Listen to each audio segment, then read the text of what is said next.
이 하늘 기업을 상속받을 자들에게 하나님이 주신 은혜가 또 뭐냐면은 이 세상 가운데 우리를 그냥 내버려 두지 아니하시고 반드시 훌륭한 영적인 자녀로 성숙을 시키시기 위한 훈련을 하신다는 것입니다.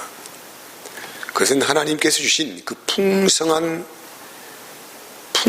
것들을, 그 부유함들을 마음껏 누리며 살아갈 수 있도록 복되게 하시기 위해서 성숙한 영적 인간으로 우리를 세우시겠다는 것이 하나님의 인도하심입니다.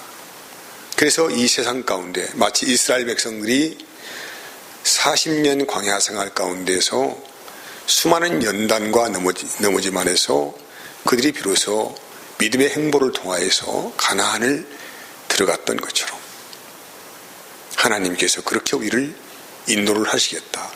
그래서 성도는, 하나님의 사랑을 받는 성도는 이 세상 가운데 살면서 세상 것을 떨쳐버리는 하나님의 끝없는 간섭하심이 있기 때문에 자기의 목적이 무너지는 그런 시련을 겪을 수 있다.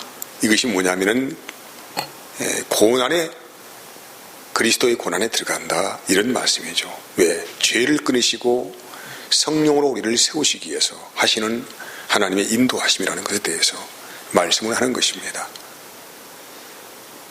오늘 여기에 에베소서를 기록한 바울 사도, 그 하나님께서 주시는 풍성한 영광의 은혜가 그 무엇인지를 알았기에 그는 정말로 지치지 아니하고 자기의 달려갈 길을 갈 수 있었고, 어떠한 환경을 만난다 하더라도 마음의 평정심을 잃어버리지 아니하고 요동하지 아니하고 충분히 그것을 헤쳐나갈 수 있는 모든 준비가 되어 있는 사람으로 삶을 살았던 것을 말씀이 증거를 합니다. 빌립보서 4장 11절 13절 말씀에 내가 궁핍함으로 말하는 것이 아니라 어떠한 형편이든지 나는 자족하기를 배웠다는 것입니다. 어떠한 형편이든지 본인 자신은 거기에 충분히 자기 자신을 컨트롤할 수 있는 그런 능력을 가지고 있었다라는 것입니다. 여러분, 우리가 인생살이라고 하는 것이 매번 나쁜 일만 있는 것도 아니고 매번 좋은 일만 있는 것도 아닙니다. 본문에서 말씀하시기를 뭐냐면은 어떠한 형편이든지 이어진 말씀은 나는 비천에 처할 줄도 알고 풍부에 처할 줄도 알아. 모든 일 곧 배부름과 배고픔과 풍부와 궁핍에도 처할 줄 아는 일체 비결을 배웠다는 거예요. 잘 나갈 때든지 좀 못 나갈 때든지 먹을 양식이 없어서 몇 길을 굴면서도 어떤 목적을 향해 달려갈 때에도 그는 결코 거기에서 무너지지 않았다. 그리고 풍부한 어떤 금전적인 소득이나 어떤 여러 가지 여건들이 여타하게 자기의 삶의 소유에 들어왔을 때에도 그는 마음이 흔들리지 않았다라는 것입니다. 그래서 이것이 삶을 살아가는 그 일체 비결을 배운 사람이다라고 본인 자신이 본인을 소개하고 있는데 어떻게 배웠을까요? 13절에 보면은 내게 능력 주시는 자 안에서 내가 모든 것을 할 수 있다라고 했습니다. 능력 주시는 자, 그리스도 안에서죠. 예수님 안에서는 내가 어떠한 비천한 환경에 들어가든지 어떠한 풍성한 것에 들어가든지 간에 거기에 마음이 흔들리지 않았다, 요동하지 않았다, 곧바로 달려갈 수 있었다. 이것이 바울 사도가 받은 능력이라는 것입니다. 여러분, 그 무슨 일을 만난다 할지라도 흔들리지 않는, 요동하지 않는 마음, 본심이 그대로 있었다는 거죠. 본심. 좌로 오르나 치우치지 않았다.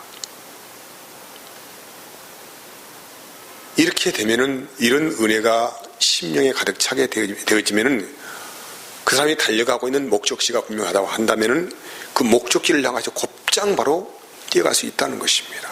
바울 사도는 그래서 자기의 삶을 이렇게 비유를 했습니다. 고린도전서 9장 23절에서 26절까지 말씀을 봅시다. 내가 복음을 위하여 모든 것을 행함은 복음에 참여하고자 하였다는 것입니다. 이게 바울 사도는 이 복음을 위하여 자기의 삶을 주님께 온전히 드리기로 마음을 정한 사람이었죠. 그래서 모든 것을 참여하자 합니다. 복음을 위하여서. 그런데 24절 말씀에 그럼 바울 사도가 왜 이렇게 복음을 위하여서 뛰어가고 있었을까? 무슨 이유 때문에 그랬을까라는 것입니다. 24절 운동장에 다름질하는 자들이 다 달릴지라도 모든 오직 상을 받는 사람은 한 사람인 줄을 너희가 알지 못하느냐. 너희도 상을 받도록 이와 같이 다름질하라. 이기기를 다투는 자마다 모든 일에 절제를 한다는 거예요. 그들은 썩을 승리자의 관을 얻고자 하되 우리는 썩지 아니할 것을 얻고자 한다는 것입니다. 경기장에서 다름질하는 사람은 오직 한 가지 목적입니다. 상을 얻기 위해서. 올림픽 경기하면은 각 나라의 선수들이 다 이제 경기를 하잖아요. 근데 그들이 그 한 경기를 뛰기 위해서 얼마나 많은 수고의 땀을 흘렸습니까?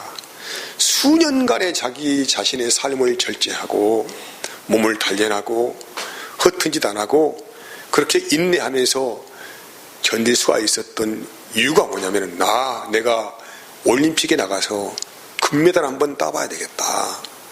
이런 소망이 있기 때문에 그들은 충분히 자기 자신을 절제하면서 단련시켜 갔다는 것입니다.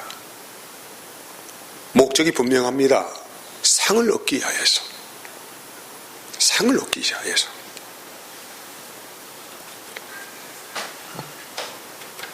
경기에 임하는 사람들은 한 사람도 이게 예외 없이 저마다 한 가지 소망이 있습니다. 무엇을 하기 위해서? 상을 얻기 위해서.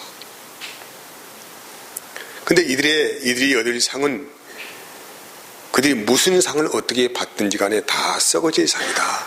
하지만은 그리스도인들은 영원히 썩지 아니할 불멸의 관을 하나님께서 예비하셨다.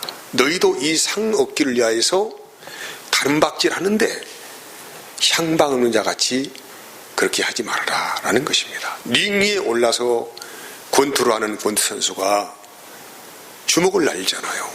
근데 상대를 향해 정확히 이 펀치를 날려야 되는데 허공을 떼친다 이렇게 해버리면은 어떻게 상대를 제압할 수가 있겠습니까? 이와 같이 우리는 분명하다는 것입니다. 상을 얻기 위해서는 다 달려간다. 여기에 대해서 이런 은혜가 바울 자신은 본인 자신이 얻을 상이 무엇인지를 아주 분명하고 정확하게 알고 있었기 때문에 그는 어떻게 살았습니까? 눈만 뜨면은 날마다 들이고 산이고 바다고 섬이고 도시고 할 것 없이 그렇게 돌아다니면서 동분서주하고 다니면서 뭘 전했어요? 복음을 전하는 자의 삶을 살았어요. 무엇을 얻기 위해서 복음을 전했을까요?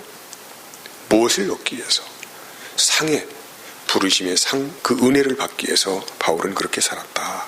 그래서 자기가 받을 상이 무엇인지를 아는 사람은 목적이 분명하기 때문에 웬만한 일에는 마음이 흔들리지 않는다는 거예요. 요동하지 않는다는 것입니다. 근데 이렇게 해야 될까? 저렇게 해야 될까? 이렇게 마음이 왔다 갔다 하는 사람들은 내가 현재 무엇을 향하여 달려가고 있는지를 아직 손에 잡은 것이 없기 때문에 풍전등화같이 자꾸 마음이 요동하고 그렇게 어려워지게 된다는 것입니다.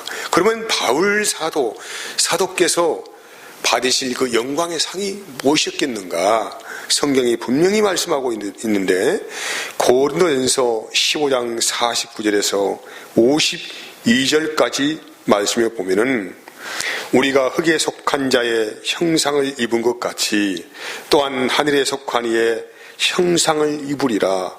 형제들아, 내가 이것을 말하노니 혈과 육은 하나님의 나라를 이어받을 수 없고 또한 썩는 것은 썩지 아니하는 것을 유업으로 받지 못하느니라. 보라, 내가 너희에게 비밀을 말하노니 우리가 다 잠잘 것이 아니요 마지막 나팔에 순식간에 홀연히 다 변화되리니 나팔 소리가 남의 죽은 자들이 썩지 아니할 것으로 다시 살아나고 우리도 변화되리라. 하나님이 주실 상이 부활이었다는 것입니다. 그 부활을 얻기 위하여서 혹시라도 하나님께 버림받지 아니하기 위해서 바울은 질주하였다. 그렇게 엄청난 고난 앞에 직면하여서도 그들은 혹시 앞으로 자기가 받을 영광과 비교할 수 없는 것이기 때문에 그런 고난쯤은 아무것도 아니었다. 이렇게 고백을 했어요. 우리가 얻을 이 상이라고 하는 것은, 승리의 관이라고 하는 것은 바로 부활의 영광입니다. 그와 더불어 이 부활의 영광과 더불어서 우리에게 주는 또 관이 있는데 그것이 바로 영생이라고 하는 은혜입니다. 오늘날 우리 비그리스도인들이 말이에요, 무엇에 매여 살아갑니까? 세상에서 무엇을 얻고자 하는 승리를 자꾸 얻기 위해서 살아가는 것처럼 우리 또한 뭔가를 얻기 위해서 끝없이 질주하고 뛰어가고 뜀박질하고 있는데 우리가 바랄 소망과 상은 하나님 품 안에 있는 부활이고 영생이다. 이것을 우리가 이 약속을 하나님이 이것은 약속으로 주시겠다고 우리에게 이미 언약을 했지 않습니까? 이 약속을 우리가 믿고 있는 까닭에 우리의 신앙생활이 다소 힘들고 어려운 일이 있다 할지라도 우리는 우리 자신을 충분히 절제할 수 있고 또 인내할 수 있다는 것입니다. 그런데 하나님으로부터 오는 상보다는 세상으로부터 오는 상을 더 귀하게 여기는 사람은 반드시 유혹을 받게 되어 있습니다. 그것이 이생의 자랑이고 안목의 정욕이고 육신의 정욕이라고 말씀을 하고 있는 거 아니겠습니까? 왜 늘 흔들거리고 좌충우돌을 하는 것입니까? 그 이유는 아직 하나님이 나를 부으시는 그 은혜 안에서 내가 받을 상의 분명한 믿음의 언약을 내가 의심하고 있기 때문에, 아니면 믿지 않는다든가 이런 의식이 내 마음을 사로잡고 있기 때문에 늘상 흔들리고 요동하고 향방 없는 자같이 살아간다는 거예요. 우리가 바라는 것이 이 세상의 소망뿐이면은 그것은 망하는 자들에게 역사되는 사탄의 영이 복음을 보지 못하도록 혼미하게 하였다고 말씀을 하고 있습니다. 사랑하는 여러분, 우리가 밤새워 기도하고 하나님의 은혜를 구하는 것이 이 세상의 것뿐이라고 한다면 우리는 회개해야 합니다. 우리가 밤새워 기도하고 하나님께 바라는 소망이 등 따시고 겨우 배부른 것 정도에 그치고 있다고 한다면 이것은 정말로 회개를 해야 될 일입니다.